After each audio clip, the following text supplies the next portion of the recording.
This is my favourite place on the entire planet. And I've been very fortunate to have been travelling around that planet for the last 35 years, prior to the COVID lockdowns, of course.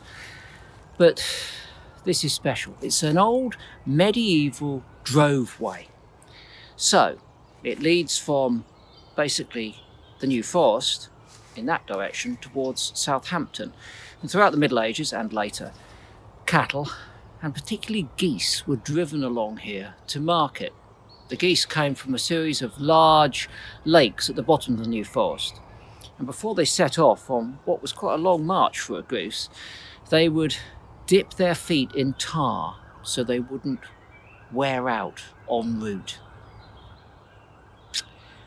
Sometimes I sit here and I imagine these enormous gaggles of geese coming up here, heading into Southampton, maybe to feed Henry V on the way to Agincourt. He passed through Southampton, although he eventually sailed from Porchester because of a plot on his life. I won't get into the history, but it's always interested me. History's always interested me, and this place has history. And that history informs my present, and it gives me a sense of context. My own history's played out in this avenue too. I walked up here with my dogs, Itchy and Scratchy, twice a day for all of the days that I was at home with them. So it's a very special place to me and always will be. And I like coming here because it doesn't only give me a personal and historical context, it also allows me to stay in touch with nature because I come here most days. Look, spring is springing. The celandines have just opened their lovely, glistening little yellow flowers. The primroses have started blooming. The birds are singing. Blackbird, mistle thrush, robin. May not pick them up on the phone microphone, but I can assure you that they're singing away. So this connects me with the nature which is closest to my heart, the nature which means most to me. It's my community, if you like. But is it the same community in terms of that personal history? Well, no, it isn't. Because I first walked up this avenue, 16, 17 years ago, seems like yesterday. But there were more birds singing then. There were orchids growing on this avenue then. I know we've got the primroses, but the orchids are gone. And if I go back further, and I speak to my friend, she tells me that in the fields just outside this wood, in the 1970s, there were lapwings nesting, and on the other side of the wood, there were nightingales singing in 1977. Whilst I was bopping to the Clash, the Sex Pistols, the Buzzcocks, there were nightingales here. But they've gone. So much of it has gone in my lifetime of awareness. Since 1970, we've lost 60 to 70% of the world's wildlife, 90% of all the big fish in the sea. And of course, our climate has rapidly got warmer and our weather more unpredictable. Sometimes now it rains so hard in these woods for so long that actually they're more like Louisiana than a southern oak woodland. All of the trees are underwater. You can see that shimmering surface stretching away through the tangle of boughs and the cage of all the hazel. The only thing missing really are alligators.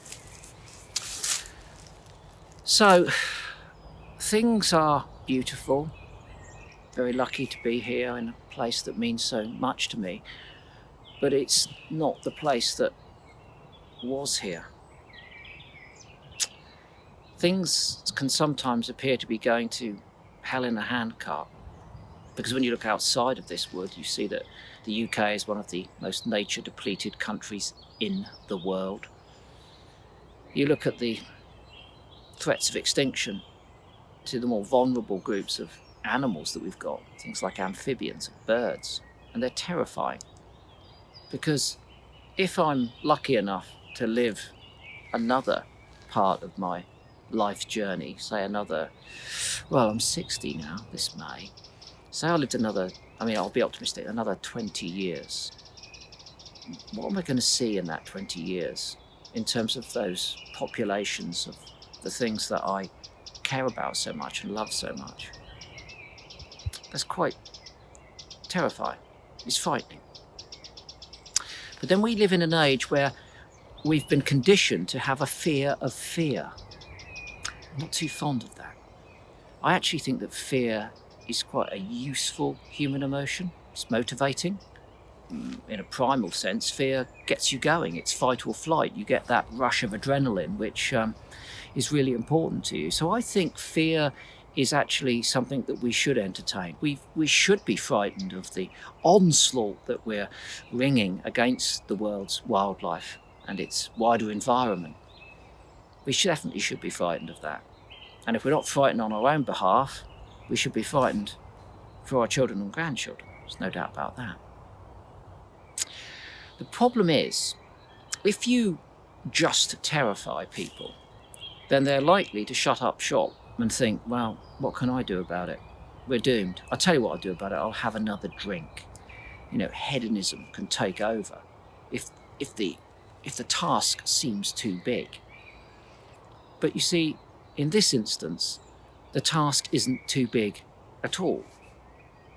We have evolved in all the time that we've been measuring these declines in nightingales, lapwings, everything else which has been so rapidly disappearing.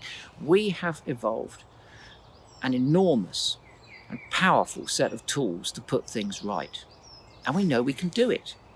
We can reintroduce things. Red kites. What about that? When I were a kid, going back to those yesteryears, I had to get on a National Express coach and go to a remote valley in Wales to warden the last few red kites' nests, protecting them from egg collectors. But now they're on my garden list. I've seen them flying over this avenue of trees. We've got the only growing population of red kites in Europe and a significant proportion of the global population, all down to proactive, practical conservation. And it didn't start until the late 80s. We're reintroducing eagles to the Isle of Wight, white-tailed eagles. At a certain point, I'm going to look up in my garden and I'm going to see a white-tailed eagle. I can't believe it. Or a white stork, which have already started nesting just along the coast, the south coast. Beavers, we're dragging it out, but it's going to happen. Large blues. I could go on. When it comes to reintroduction, scientists have got down on their hands and knees. They've stuck their curious noses into the life histories and lifestyles of these animals. They've looked at the habitat. They've done projects and taken risks, and it's paid off because we can do it. And it's not just species. We can restore habitats. One of my favourite case studies is Lakenheath Fen. Now, Lakenheath Fen was a carrot field. I remember it being a carrot field. I remember going there to see golden orioles way back in the 1980s. Monotonous farmland. Now, through the actions of the RSPB, it supports a population of bitterns, cranes, bearded tits, marsh harriers, and goodness knows what else. Look at the rewilding projects. NEP, fantastic. Charlie Burrell, Isabella Tree, their team have built a paradise. The only place that we have a growing population of turtle doves and nightingales, a place which had no purple emperors and now has the largest UK population. And they've done that in super smart time. They've done it because they've implemented the techniques that have been tried and tested by all of those conservationists. More broadly, we know what is impacting negatively on our climate. We know we're eating too much meat. We know that we're burning too much fossil fuel. I could go on. You know it too. You don't need me to tell you. We have the answers and we have the solutions.